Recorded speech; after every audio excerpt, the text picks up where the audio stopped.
कवि वो होता है जो निर्जीव वस्तुओं से भी संवाद स्थापित करता है। शायद आपको ये ध्यान हो, आपने कभी प्रभु श्री राम का चित्र देखा हो। श्री राम के चित्र की एक कल्पना कीजिए, अपने जहन में लाइए, अपने दिमाग में लाइए कि उनका कोई एक चित्र आपकी नजर से गुजरे जिसमें वो धनुष बाण लिए खड़े हैं, बायां हाथ आगे है, दायां हाथ पीछे है। एक कवि की दृष्टि उस पर पड़ती है, नजर पड़ती है। तो कवि ने सोचा कि इस दाएं हाथ और बाएं हाथ में अगर संवाद होगा तो क्या संवाद होगा। संवाद कवि की कल्पना थी है, कवि क्या कर सकता है, कहां तक सोच सकता है। बाएं हाथ ने दाएं हाथ से कहा होगा कि दान मान सम्मान में सदा रहे तगवान, कि दान मान सम्मान में तो तू सदा आगे रहता है, दान मान सम्मान में सदा रहे तगवान, अब पीछे क्यों हो गया देख दशानन बाण। ये कवि की कल्पना थी कि संवाद स्थापित कर रहा है बाएं हाथ और दाएं हाथ में, कि दान मान सम्मान में सदा रहे तगवान, अब पीछे क्यों हो गया देख दशानन बाण। तो दाएं हाथ ने बाएं हाथ को जवाब दिया होगा कि श्री राम के कान में, चित्र देखिए कि श्री राम के कान में पूछत हूं एक बात, एक एक कर 10 हथूं या हथूं 10 एक साथ। जी ने वंदना से पहले शायद वसीम साहब के शेर से शुरुआत की, उसके बाद राजेंद्र राजन जी के मुक्तक के साथ आपको जोड़ने की कोशिश की। बहरहाल भूमि के विस्तार में कोई कमी आई नहीं है। आदमी का आजकल आकाश छोटा हो गया है। किसी की पंक्ति मुझे याद आती है बड़े कवि की कि भूमि के अक्सर, अच्छा आजकल क्या है कि हम लोग अक्सर पुराने कवियों का नाम ही नहीं लेते, वरना क्या है हम ये कहते हैं मुझे किसी पुराने कवि की कविता याद आ रही है, उनकी पंक्तियां याद आ रही हैं, पंक्तियां अच्छी लगे तो तालियां उस बड़े कवि के खाते में जानी चाहिए और मान दे मेरे खाते में। कि भूमि के विस्तार में कोई कमी आई नहीं है।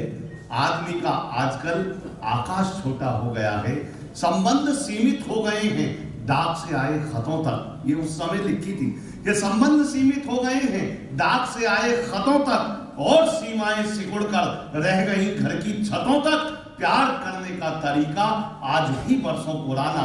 आदमी का आजकल विश्वास छोटा हो गया है, आदमी का आजकल विश्वास छोटा हो गया है। लेकिन बहुत अच्छी वंदना उन्होंने की।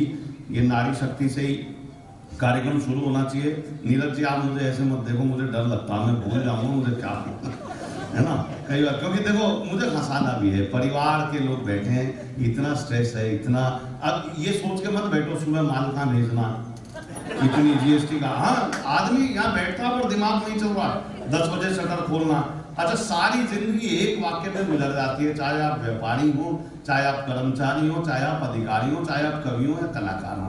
हम पूरी जिंदगी एक वाक्य सोचने में अपनी गुजार देते हैं, और वो वाक्य क्या है, हमने क्या खोया क्या पाया, सोचते हम भी यही हैं। लेकिन हम जिस नजरिए से सोचते हैं आप उस तरह से सोचना शुरू कर दीजिए, यकीन मानिए जिंदगी में कोई तनाव नहीं रहेगा। देखिए खोया क्या होता है, खोया वो होता है जो गाजर के हलवे में डलता है। पाया वो होता है जो चारपाई के नीचे लकड़ी है, 4 डंडे होते हैं। बस सारी जिंदगी यही सोचना शुरू कर दो कि असल में यही खोया और यही पाया, काय का तनाव ले रहा है। अच्छा मैं जो हंस नहीं रहे मुस्कुरा नहीं रहे ना, मैं बता दूं आपको, मैं बैठे बैठे बता सकता हूँ किसकी टर्नओवर कितनी होने वाली है। अगर यकीन नहीं, देखिए इन सब कवियों को वरदान प्राप्त है। वरदान क्या प्राप्त है ये हम देख के बता सकते हैं कि आपके साथ आने वाले सालों में क्या होगा। यकीन नहीं हो तो महाराज तुलसीदास को देख लीजिए, आज से 600 साल पहले लिखकर चले गए, कलयुग केवल नाम आधारा, सुमिर सुमिर नर उतरहि पारा। अर्थात कलयुग में आपकी पहचान केवल आधार कार्ड से होगी। उन्हें 600 साल पहले पता चल गया था मोदी जी आएंगे, आधार कार्ड अनिवार्य कर देंगे। तो देखो उन्हें जो 600 साल पहले पता चल सकता है तो हमें भी कुछ ना कुछ आपके बारे में पता चल सकता है। पर आइए ये हंसी का दौर भी चलता रहे, हंसी बांटता हूँ, खुशी बांटता हूँ। ये दौलत तो मैं हर घड़ी बांटता हूँ, जिन्हें बांटना है अंधेरा वो बांटे, मेरा काम है रोशनी बांटता हूँ।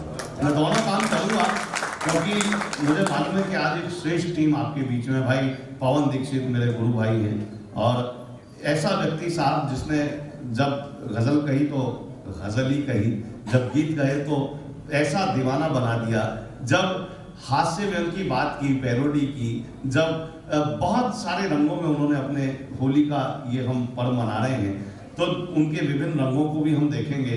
कुमार मनोज, जिनकी पंक्तियां देश के तमाम कवि अपने उद्बोधन में देते हैं, हमारे श्याम सुंदर अकिंचन जी ब्रज का प्रतिनिधित्व करते हैं, रचना जी को आप मुझसे ज़्यादा जानते हैं, और हमारे कमांडो समोद सिंह जो पहले देश सेवा में थे अब साहित्य सेवा में हैं। थोड़ा बहुत मैं भी लिखने की कोशिश कर लेता हूँ। कभी सोचता हूँ गगरिया बदल लूँ, कभी सोचता हूँ गगरिया बदल लूँ, कभी सोचता हूँ कि दरिया बदल लूँ, कभी सोचता हूँ गगरिया, पवन भाई, कभी सोचता हूँ गगरिया बदल लूँ, कभी सोचता हूँ कि दरिया बदल लूँ, परेशान होता हूँ तो सोचता हूँ मैं पैसे कमाने का जरिया बदल लूँ, परेशान होता हूँ तो सोचता हूँ मैं पैसे कमाने का जरिया बदल लूँ। ये तहजीब की छत जो गिरने लगी है, ये तहजीब की छत, चाहे वो कभी सम्मेलनीय तहजीब हो, चाहे हमारे संस्कारों की बात हो, चाहे हमारी जो पुश्तें चली आ रही हैं उनके भीतर जो संस्कृति और संस्कारों का परिवेश है उसकी बात हो, कि ये तहजीब की छत जो गिरने लगी है, संभालूं इसे, इसका सरिया बदल लूं, परेशान होता हूं तो सोचता हूं मैं पैसे कमाने का जरिया बदल लूं। ये तहजीब की छत जो गिरने लगी है, संभालूं इसे, इसका सरिया बदल लूं। और परेशान जमाने को देखा तो बोला कबीरा, जमाने को देखा तो बोला कबीरा, चलो मैं भी अपनी चदरिया बदल लूं, चलो मैं भी अपनी चदरिया बदल लूं। तो बहुत सारे रंग आपके बीच में आएंगे। होली का संदर्भ में मैं अक्सर ये कहता हूं कि हम बेशक बनो तुम रंगीन, बंसल साहब, बेशक बनो तुम रंगीन, और इतने रंगीन मिजाज के सभी रंग कर दे आत्मसमर्पण तुम्हारे समक्ष। बेशक बनो तुम रंगीन और रंगीन मिजाज, और इतने सामर्थ्यवान के सभी रंग कर दे आत्मसमर्पण तुम्हारे समक्ष, पर ये ध्यान रहे कि तुम्हारे रंग इंद्रधनुष जैसे हों, ना कि गिरगिट सरीखे, इंद्रधनुष जैसे हों, ना कि गिरगिट सरीखे। आइए, बहुत सारे रंग यहाँ पे होंगे, थोड़ा हंसा भी देता हूँ। नारी शक्ति बैठी है, नारियां सब जगह पहुंच गई। आपको पता है, वो आकाश की ऊंचाई हो या सागर की गहराई, आकाश की ऊंचाई हो या सागर की गहराई, महिलाएं सफलता के झंडे चारों ओर गाड़ाई, सफलता की राहों पर कई पुरुष रह गए अभागे, महिलाएं निकल गई आगे, कई तो इतनी आगे निकल गई भाई, आज तक लौट के घर ही नहीं आई। अभी भी तालियां कम आ रही हैं। मैं तरीका बताता हूँ, कोई योग वोग नहीं करना और ज्यादा गंभीर होने की भी जरूरत नहीं है। अच्छा, जब वो रचना जी का जिक्र आया अभी शाम को, तो नीरज जी मुझसे कहने लगे, बोले हमारे अध्यक्ष जी चाहते हैं रचना तिवारी हमारे यहाँ आई हुई हैं, वो भी करें। तो मैंने कहा जी, जब अध्यक्ष जी चाहते हैं तो इसमें मैं क्या करूँ, क्योंकि आजकल तो भारत में जहाँ कहीं भी अध्यक्ष शब्द आता, मुझे लगता है अमित शाह का ही आदेश है। उनका आदेश तो मोदी जी नहीं डाल सकते, मैं क्या चीज हूँ। लेकिन अच्छा, हमारे कुल के बड़े साहब बड़े, आपको पता, दूरदर्शी थे, बड़े दूरदर्शी विचारधारा के थे। वो अक्सर कहते थे नारियों को ज्यादा शिक्षा मत दो, नारियों को, फिल्मों में देखा होगा, पुरानी फिल्मों में, नारियों को ज्यादा ज्ञान मत दो। क्यों? वो जानते थे कि अगर इन्हें ज्यादा एजुकेटेड कर दिया तो ये कलयुग में कुछ ना कुछ करेंगे। कलयुग में उस पढ़ाई का क्या असर होगा, एक संदर्भ देखना और व्यंग देखना कहाँ पहुंचता है। वो अभी मैं पिछले दिनों अपने दोस्त की शादी में गया, शादी अटेंड की, अगले दिन दुल्हन को विदा करके लाना था, विदा करके लाना था, दुल्हन रोने लगी। मेरा मित्र भावुक हृदय था, वो भी रोने लगा। मैंने पूछा, तू क्यों रो रहा है? बोले, ये क्यों रो रही है? मैंने कहा, इसकी तो शादी हुई है। बोले, वो तो मेरी भी हुई है। मैंने कहा, ये तो अपने माँ बाप भाई बहन को छोड़कर जाएगी। बोले, भाई साहब, जाके मेरे भी तो छुड़वाएगी। लेकिन साहब, हमारे एक बड़े शायर हुए, उन्होंने कहा कि हम कितनी बातें करें कि एक तुम्हारा होना, एक तुम्हारा होना, नारी शक्ति के लिए कहा कि एक तुम्हारा होना क्या से क्या कर देता है, एक तुम्हारा होना क्या से क्या कर देता है, बेजुबान छत दीवारों को घर कर देता है, बेजुबान दीवारों चली गई। बहुत बहुत धन्यवाद।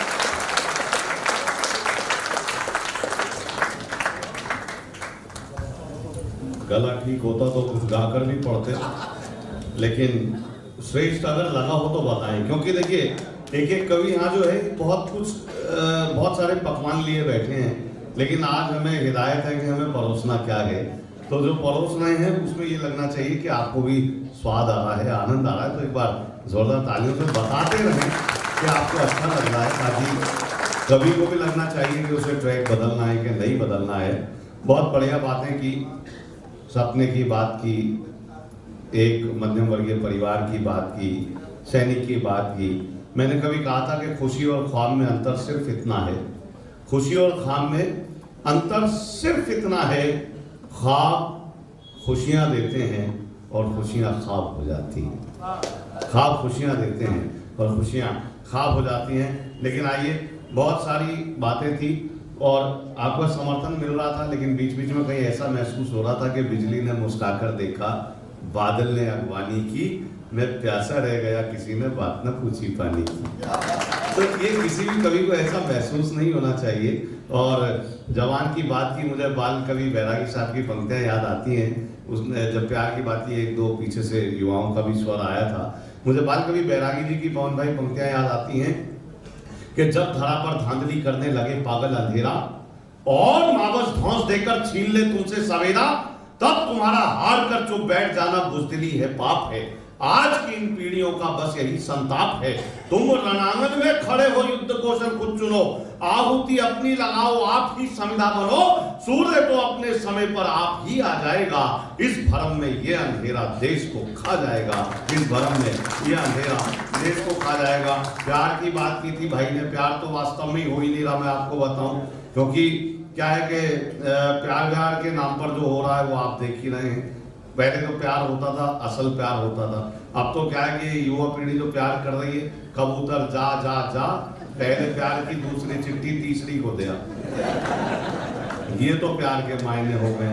वो हमारे एक दोस्त ने कहा था, बोले मुझे तो लगता है भाई साहब ये आई लव यू शब्द की उत्पत्ति शायद चीन से हुई होगी, क्योंकि चलता है तो चलता है आगाज से अंजाम तक, वरना रोज सुबह पैदा होते हैं आशिक और दम तोड़ देते हैं शाम तक।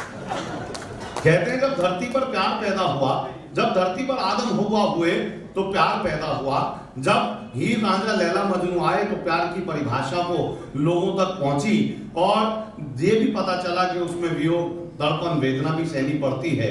लेकिन आजकल की नई पीढ़ी प्यार को महज एक खेल समझती है और बिना पटरियों पर चलने वाली रेल समझती है। पर ये नई पीढ़ी प्यार को सिर्फ एक खेल समझती है और बिना पटरियों पर चलने वाली रेल समझती है। ऊपर से आ गई खाप पंचायतें, जिनका नाम लेते ही प्यार करने वालों के हाथ पांव ढीले हो जाते हैं। और आलम यह है कि प्रेमी को 4 दिन पी लिया हो जाए तो प्रेमिका के किसी और के साथ हाथ पीले हो जाए।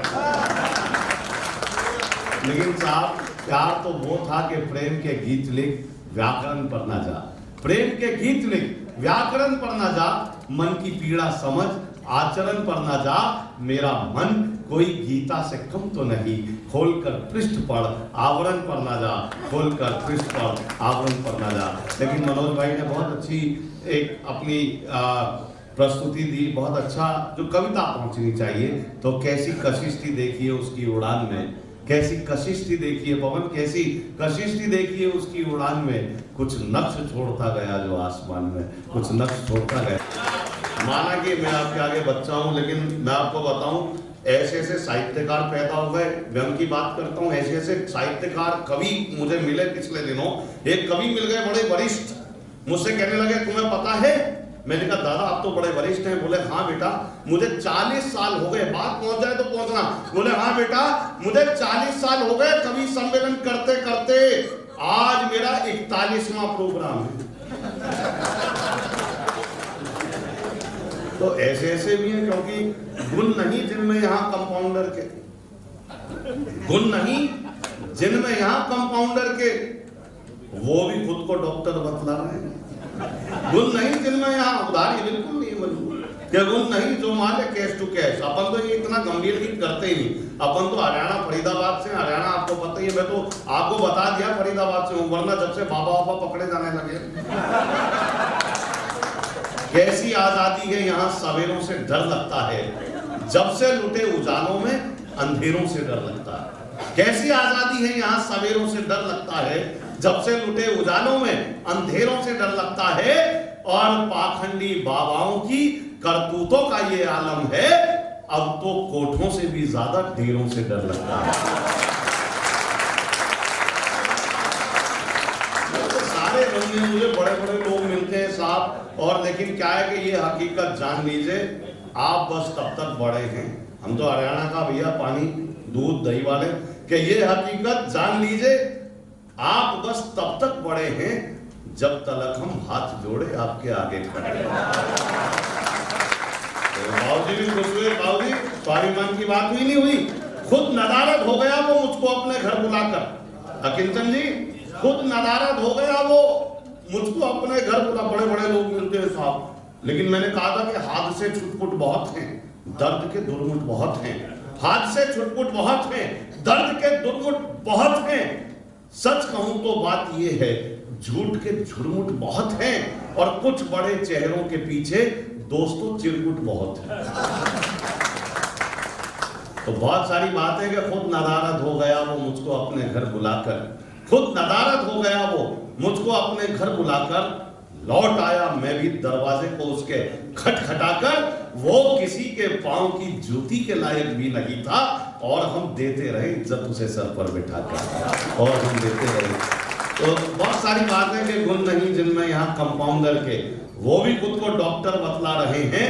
काव्य खुद है खुदकुशी पर अब उतारू, मंच के ऐसे ही दिन अब आ रहे हैं, बस किताबें ही किताबें ही किताबें बायोडेटा के लिए छपवा रहे हैं, बस किताबें ही किताबें ही किताबें बायोडेटा के लिए छपवा रहे हैं। और रचना जी हाँ लतीफे भी सुनाते हैं मगर हम, हाँ लतीफे भी सुनाते हैं मगर हम साथ में कविताएं भी तो गा रहे हैं। तो हमारे पास सारे रंग हैं, लेकिन जरूरत वक्त जैसी भी मांग हो उसके हिसाब से माल बेचना चाहिए। हर ग्राहक के चेहरे पर लिखा नहीं होता वो कितना माल लेगा कैसा लेगा, लेकिन दुकानदार कोशिश करता है कोई ग्राहक खाली नहीं जाए। तो हम ये चाहेंगे कि जिनको ज्ञान लेना वो ज्ञान लेके जाए, जिन्हें गंभीर गीत लेने वो गीत लेके जाए, गजलें लेनी गजल, लेकिन जिन्हें ठहाका मस्ती आनंद लेना वो आनंद लेके जाएं। क्योंकि मोटापे में अनाज से बंसल साहब आपको देता हूँ पहली पंक्ति, थोड़ा तो कभी कभी 2-4-5 मिनट में उठ भी लिया करो, इससे गद्दियों को सांस मिल जाएगा। लेकिन कि मोटापे में अनाज से डॉक्टर के इलाज से, मोटापे में अनाज से डॉक्टर के इलाज से, कान फोड़ू साज से, शादी वाले दाज से, मुफ्त की मसाज से, और जिंदगी में ब्याज से बचना जरूरी है, खुश रहने के लिए हंसना जरूरी है। ताली वाली इसलिए देखो, आप अब मत कहना ताली वाली इसलिए बजाते रहना क्योंकि आपकी तालियां हम कवियों के लिए ठीक वही काम करती हैं जो अमर सिंह के लिए जयप्रदा। झूठी आन से, उधार के सामान से, कसैली जुबान से, खास मेहरबान से, सिफारसी सम्मान से, और बिगड़ी संतान से बचना जरूरी है, खुश रहने के लिए हंसना जरूरी है, और बेसुरे आलाप से किसी भी विलाप से, बेसुरे आलाप से किसी भी विलाप से, गुस्से वाले ताप से, प्रेमिका के बाप से, और पंचायती खाप से बचना जरूरी है, पंचायती खाप से और भ्रूण हत्या पाप से बचना जरूरी है, खुश रहने के लिए हंसना जरूरी है, हंसना जरूरी है। तो हंसी के साथ देखो, एक होता है उम्र काटना, एक होता है जिंदगी जीना। एवरीबॉडी नोज कि जिंदगी 4 दिन की है। जब हम प्रतीकों में बात करते हैं, जब हम सिंबॉलिकल वे में बात करते हैं, पढ़ा लिखा कवि, first class MBA HR OP Jindal साहब के नौकरी करता था, इसलिए बता रहा हूँ ताकि आप थोड़ा सा मेरा भी सम्मान करो, है ना।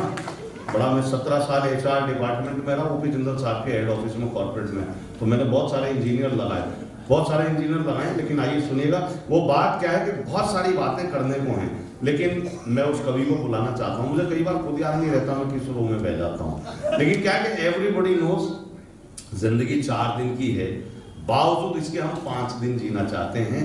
विडंबना ये है दोस्तों कि हम 5वां दिन जीने के लालच में 4 दिन भी ठीक से नहीं जी पाते। तो उम्र मत काटो, यहाँ पे जिंदगी जीने के लिए बैठे हो, जिंदगी को जियो। जिंदगी अच्छा, अपन तो क्या हरियाणा के आदमी साहब मस्ती रहते पूरी, हम बुद्धिजीवी हो ही नहीं सकते क्योंकि हम बुद्धि लगाते नहीं किसी का। हमें दिलदार की पदवी से नवाजा जाता है क्योंकि हम दिल से जीतते हैं, बुद्धि दिमाग से नहीं जीतते हैं। हमारे यहाँ तो मेरे ताऊ जी का वो निकला, मुआवजा मिला खेतों का, ताऊ जी के बाद पैसे बहुत आ गए, मुझे कहने लगे बेटा खर्च नहीं हो रहा, इसे करवा खर्च। मगर चलो पेंटिंग एग्जीबिशन में लेके आऊंगा। देखो मस्ती क्या होती है, मस्ती लेनी सीखो। वो मैं ताऊ जी को ले गया पेंटिंग एग्जीबिशन में। पेंटिंग वाला वो कलाकार बताने लगा सर देखिए ये ऑयल पेंट से बनी है, ये ऑयल पेंट से बनी है, ये ऑयल पेंट से बनी है। ताऊ जी से नहीं ला गया, बोले बेटा पैसे की चिंता मत कर, तू तो वो बता जो कोई देसी घी से बन रही है। अच्छा एक दिन मेरे साथ नई दिल्ली रेलवे स्टेशन चले गए, वहां पे दुकानदार से कहने लगे, बोले भाई अखबार दे दे। दुकानदार ने सोचा कोई पढ़ा लिखा आदमी आया, बोले अखबार दे दे। बोले साहब कौन सा दूं, इंग्लिश का हिंदी का? बोला कोई सा दे दे, मैंने तो रोटी लपेटनी है। ये जीदारी भी रहनी चाहिए, एकदम गंभीर होके बैठ जाओ। मोदी जी ने कम कसर छोड़ रखी है गंभीरता में। थोड़ी देर हंस लो, जितनी देर में अगली घोषणा नहीं होती जब तक तो मुस्कुरा लो, मुस्कुराने का भी कोई टेक्स्ट नहीं लगा। वरना अच्छा मोदी ऐसा आदमी आ गया देश में जिसने गीता ज्ञान फेल कर दिया भाई ने। देखो गीता में लिखा हुआ है किंचन जी, गीता में लिखा है या सुना हो कि माया यहीं रह जाएगी, शरीर चला जाएगा। पर 8 नवंबर 2016 के बाद माया बैंकों में चली गई, शरीर आ रहा पड़ा पड़ा सड़वा है।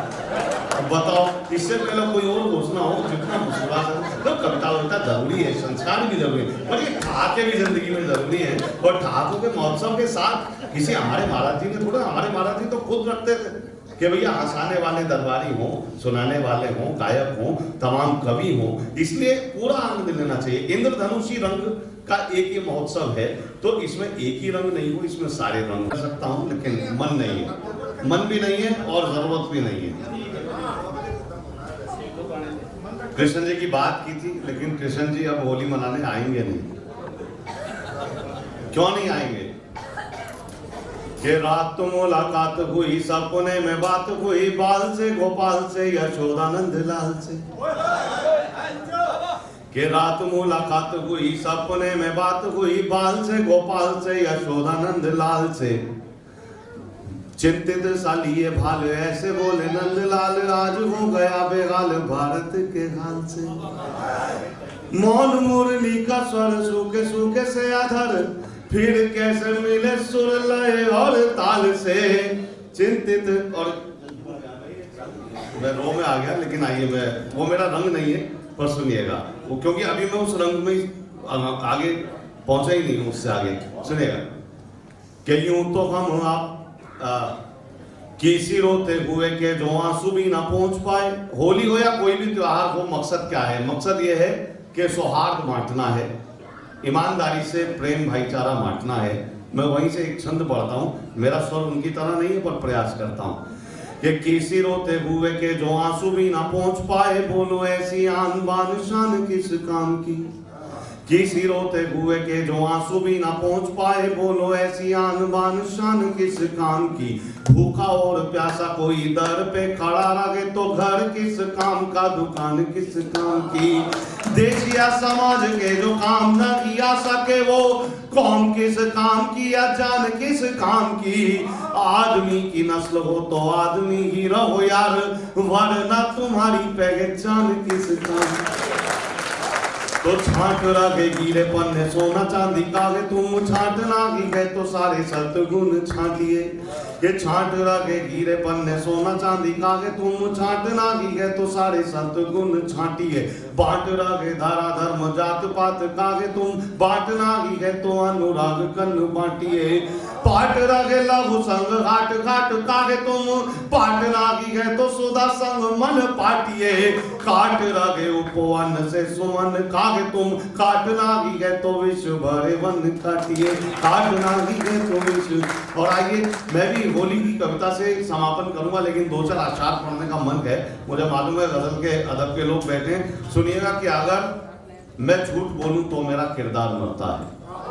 अगर आइए उसी धारा में चलते हैं, व्रत से थोड़ा और आगे निकलते हैं कि अगर मैं झूठ बोलूं तो मेरा किरदार मरता है, जो बोलूं सच तो फिर भूखा मेरा परिवार मरता है। अगर मैं झूठ बोलूं तो मेरा किरदार मरता है, जो बोलूं सच तो फिर भूखा मेरा परिवार मरता है। कभी अपने आप से बात कीजिएगा, जो बोलूं सच तो फिर भूखा मेरा परिवार मरता है। अना जिंदा है अगर तुझ में तो फिर तू ये बता मुझको, अना जिंदा है अगर तुझ में तो फिर तू ये बता मुझको, भला वो कौन है तुझ में के जो हर बार मरता है। भला वो कौन है तुझ में के जो हर बार मरता है। और सियासी जंग में कुर्बान होते हैं फकत मोहरे, सियासत में कबीले का कहां सरदार मरता है।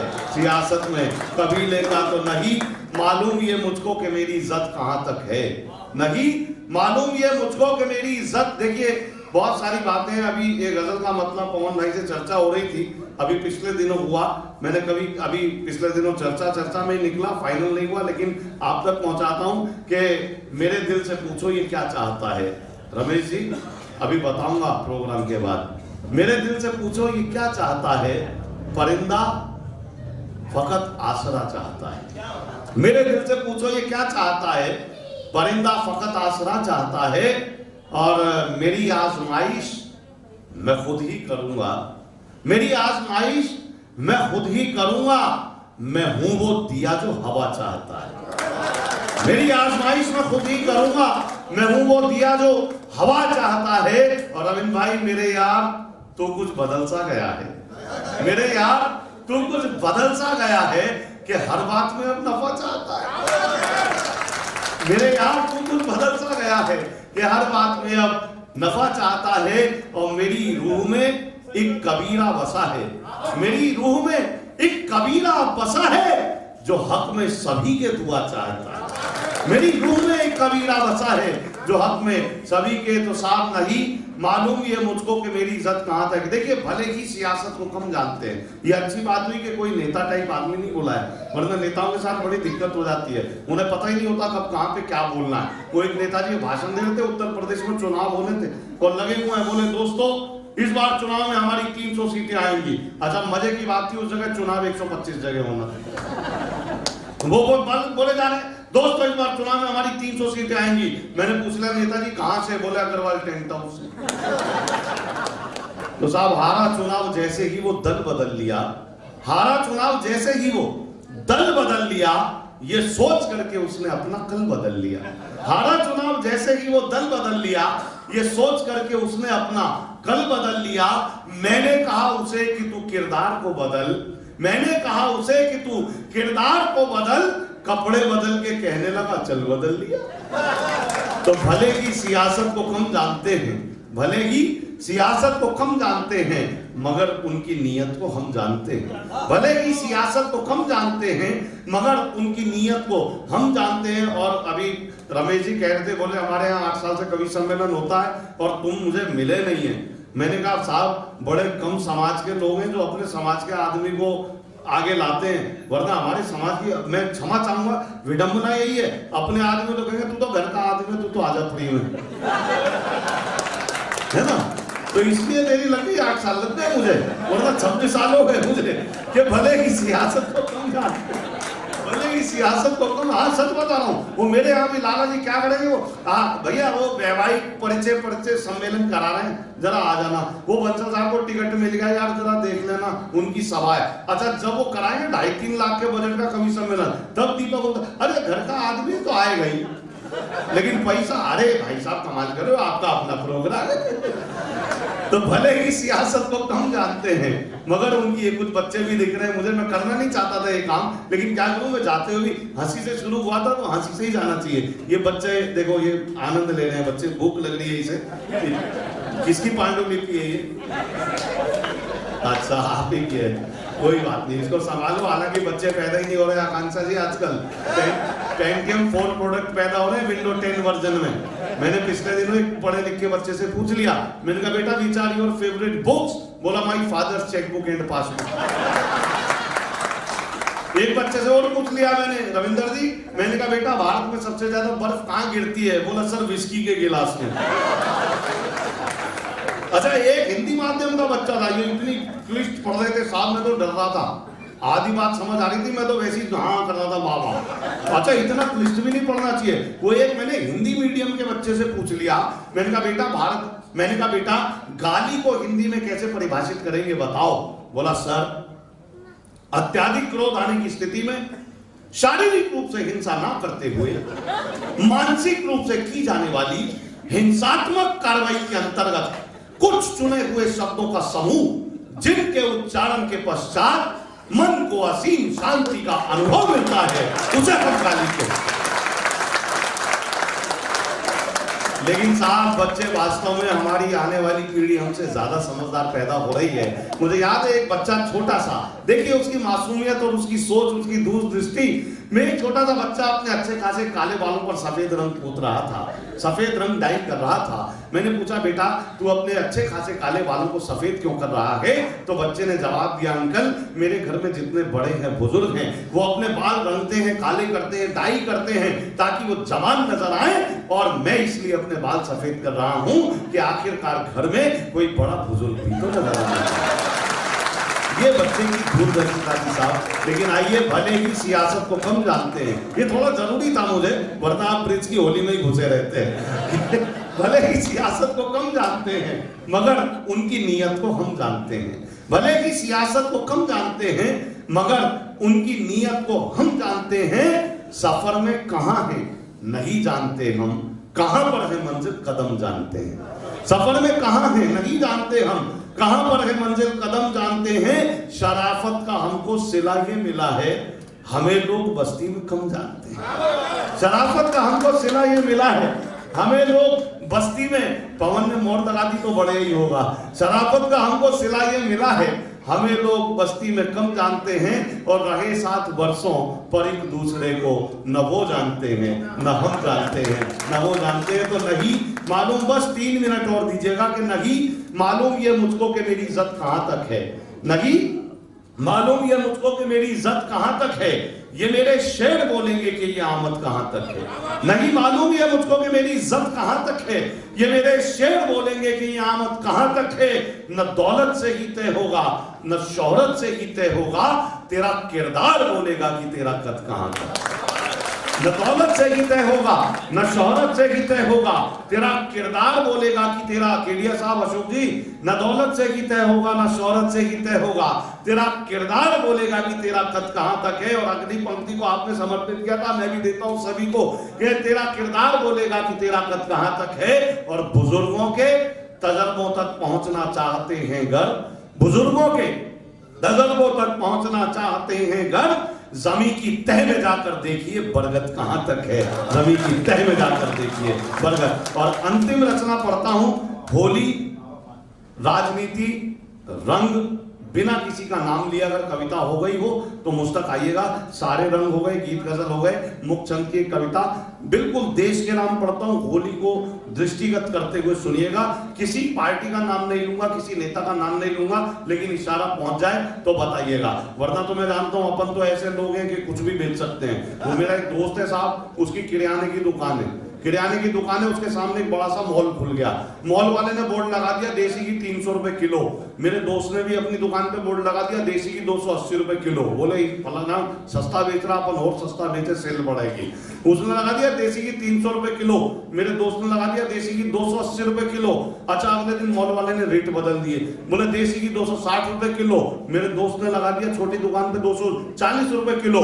मैंने समझाया, मैंने कहा लाला ये तो इतने बड़े टर्नओवर का मालिक है मॉल वाला, ये तो फ्री भी बेचे तो भी इसका कुछ नहीं बिगड़ा, तू काहे को नुकसान कर रहा। बोले भैया मेरा नुकसान हो ही नहीं सकता। मैंने कहा क्यों? बोले मेरे पे घी है ही। तो आइए, ये जो राजनीति के रंग होते हैं, ये जो राजनीति के रंग होते हैं, देखिए ये सब चलता रहेगा, लेकिन समय पर पूरा पाबंदी है, हम खत्म करेंगे। ये जो राजनीति के रंग होते हैं बहुत दबंग होते हैं। ये जो काफी फुहार है तो रंगों से ही बात करते हैं कि ये जो राजनीति के रंग होते हैं बहुत दबंग होते हैं। यूं तो बदरंग होते हैं पर हकीकत में नंग होते हैं। ये जो राजनीति के रंग होते हैं बहुत दबंग होते हैं, यूं तो बदरंग होते हैं पर हकीकत में नंग होते हैं। और इन रंगों की भी अपनी एक राजनीति होती है, इन रंगों की भी अपनी एक राजनीति होती है। कई बार लाल रंग कम्युनिस्ट, कई बार लाल रंग बगावत का बिगुल बजाता है, हरा रंग मौन धारण कर जाता है, नीला रंग अहंकारी हो जाता है और केसरिया रंग आस्थाओं के नाम पर व्यापारी हो जाता है। कई बार लाल रंग कभी किसी पार्टी का नहीं होता साहब, जो देखता है वो लिखता है। कई बार लाल रंग बगावत का बिगुल बजाता है, हरा रंग मौन धारण कर जाता है, नीला रंग अहंकारी हो जाता है और केसरिया रंग आस्थाओं के नाम पर व्यापारी हो जाता है। और कई बार इन सभी रंगों पर खाकी रंग भारी हो जाता है। कई बार इन सभी रंगों पर खाकी रंग भारी हो जाता है, लेकिन ये सभी रंग सफेद रंग की आड़ में देश को चूना लगाकर झोंक रहे हैं भाड़ में। तो है राजनीतिक दलों, बाहुबलों, शनिचरों, अब तो टलो। तो है राजनीतिक दलों, बाहुबलों, शनिचरों, अब तो टलो। भले तुम एकला चलो और अपने अपने रंगों के झंडे को ऊंचा ऊंचा ऊंचा और ऊंचा उठाओ, लेकिन इन सभी रंगों को एक छत्र यानी तिरंगे के नीचे लाओ, तिरंगे के नीचे लाओ, तिरंगे के नीचे लाओ।